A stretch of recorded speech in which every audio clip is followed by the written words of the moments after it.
আসসালামু আলাইকুম, শুভ সকাল বন্ধুরা। তো আজকে আমি আলু দিয়ে গরুর মাংস রান্না করব একদম শর্টকাটভাবে, সেটা একটু আপনাদের সাথে শেয়ার করছি। প্রেশার কুকার বসিয়ে দিয়েছি, প্রেশার কুকার গরম হয়ে আসলে তেল দিয়েছি আর আলু দিয়েছি। আলুগুলোকে আমি সুন্দর করে কিছুক্ষণ ব্রাউন কালার করে ভাজা করে নেব। আর আমি হাত দিয়ে মোবাইল ধরছি, তো এর জন্য একটু নড়াচড়া বেশি করছে। আপনারা প্লিজ কেউ কিছু মনে করবেন না, আর প্লিজ ফুল ভিডিওটি দেখবেন। হ্যাঁ, একদম শর্টকাটভাবে আজকে আলু দিয়ে গরুর মাংস রান্না করছি। তো আলুগুলোকে আমি প্রথমে ব্রাউন কালার করে ভাজা করে নিচ্ছি, এখন তুলে নিচ্ছি। তারপর এখানে আমি দিয়ে দেব গরুর মাংস।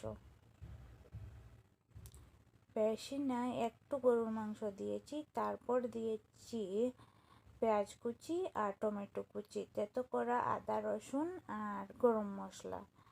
তারপর লাল মরিচের গুঁড়ো, ধনিয়া গুঁড়ো আর হলুদ গুঁড়ো দিয়েছি। দিয়ে আমি পরিমাণ মতো একটু পানি দিয়ে নাড়াচাড়া করে ঢাকনা দিয়ে ঢেকে দেব। প্রায় 4টা থেকে 5টার মতো সিটি হয়ে গেলেই আমি ঢাকনাটা সরিয়ে নেব। আর এতটাই মজাদার হয়েছিল এই রান্নাটা। আসলে আলু ব্রাউন কালার করে ভাজি করে মাংসতে দিলে কিন্তু অনেকটাই মজাদার হয়। তো এই তো 4 থেকে 5টা সিটি হয়ে গিয়েছে, মাংসগুলো সিদ্ধ হয়ে গিয়েছে। এখন আমি পরিমাণ মতো জল দিয়েছি, দিয়ে আমি ভাজি করে রাখা আলুগুলোকে দিয়েছি।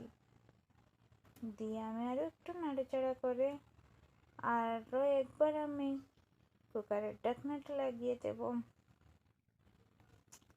আরও একটার মতো সিটি হয়ে গেলেই হয়ে যাবে আমার রান্নাটা। একদম শর্টকাট রান্না প্রেশার কুকারে।